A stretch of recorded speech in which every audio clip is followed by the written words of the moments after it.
Queen Vexithera had ruled the Zephyrian Empire for 3 centuries, her crystalline form gleaming atop the obsidian throne that commanded respect from 1,000 worlds.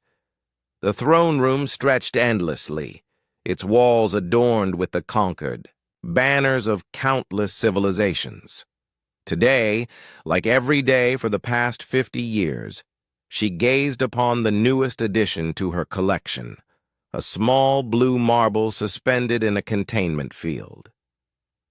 Earth. The human homeworld hung there, defiant even. In captivity, its surface scarred by the orbital bombardment that had finally brought the stubborn species to heel, or so she thought. "Your Majesty," announced General Crix, his 6 arms clicking nervously as he approached the throne. "We have a situation." Vexthera's multifaceted eyes shifted toward her military commander. "Speak." "The human prisoners. In Sector 7, they've done something unprecedented." The Queen's laugh resonated through the chamber like breaking glass. "Impossible.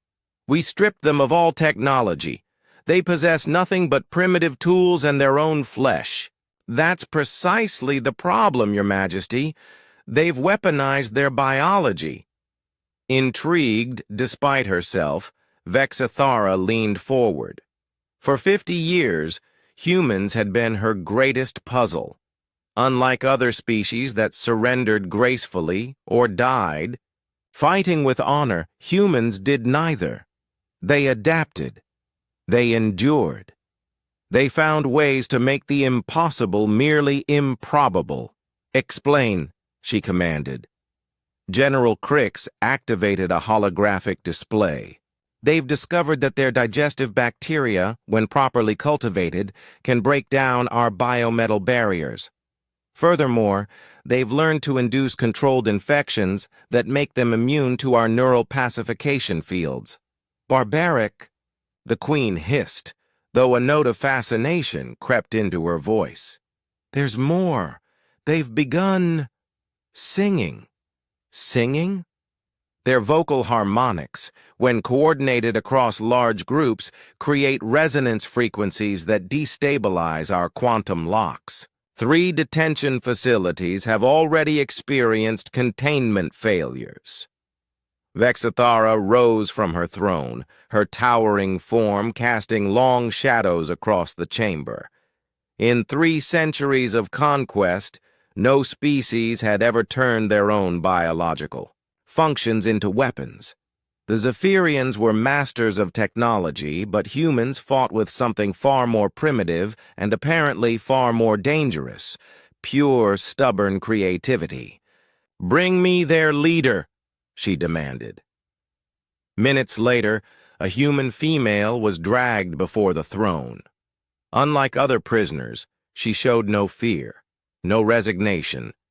Instead, she studied the throne room with calculating eyes, as if memorizing every detail for some future purpose. "I am Captain Sarah Chen of the Terran Defense Force," the woman announced, her voice steady despite her restraints. "You are a prisoner of the Zephyrian Empire," Vexithera corrected. "No," Chen replied simply. "I'm a teacher." The Queen's confusion manifested as a flickering of her crystalline surface. "Explain." "Every day you keep us here, we learn something new about you, your technology, your weaknesses, your arrogance. And every night, we teach each other. Knowledge spreads faster than any virus, Your Majesty, and it's much harder to contain." Vexithara circled the human, her movements predatory. "What could you possibly learn that threatens an empire spanning 1,000 worlds?" Chen smiled, a uniquely human expression that the Queen had learned to distrust. "We learned that your biometal conducts emotion. Specifically, it amplifies fear." Ridiculous. Zephyrians do not experience fear. No, but your technology does. It's designed to respond to the collective emotional state of your species. And we've been very, very afraid down in those cells. Terrified, actually. The kind of primal fear that evolution carved into our DNA over millions of years. The Queen's eyes widened as understanding dawned.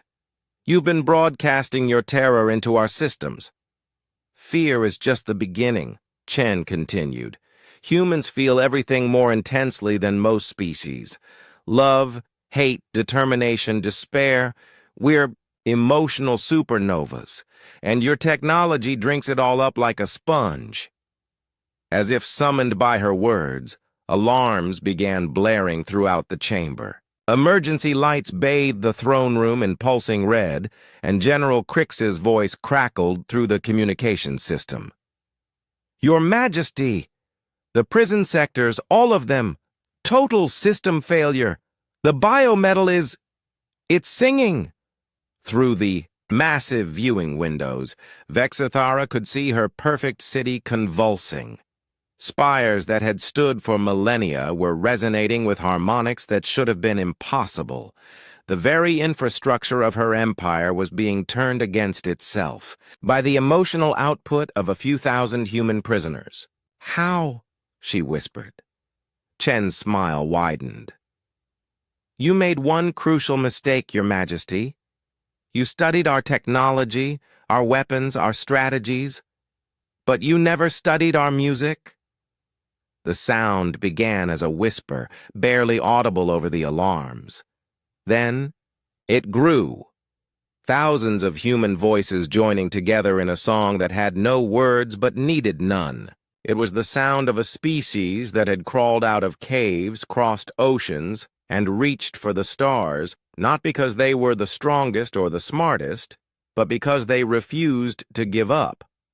The biometal resonated, amplifying the song until it became a weapon more powerful than any plasma cannon. Throughout the Zephyrian Empire, on worlds separated by light years, the same resonance began to spread as the song was transmitted through the very infrastructure designed to control it.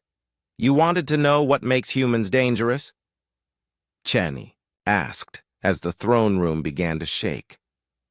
We don't just adapt to impossible situations. We make the impossible work for us. You gave us your most advanced technology, thinking it would contain us. Instead, you gave us the greatest amplifier in galactic history. Queen Vexithara's crystalline form began to crack as the song reached crescendo. For the first time in 3 centuries, the ruler of 1,000 worlds felt something she had forgotten existed. Doubt. As her empire crumbled around her, turned against itself by the weaponized hope of a species that simply refused to stay defeated, the Queen finally understood why humans were different. They didn't just survive the impossible, they made it sing.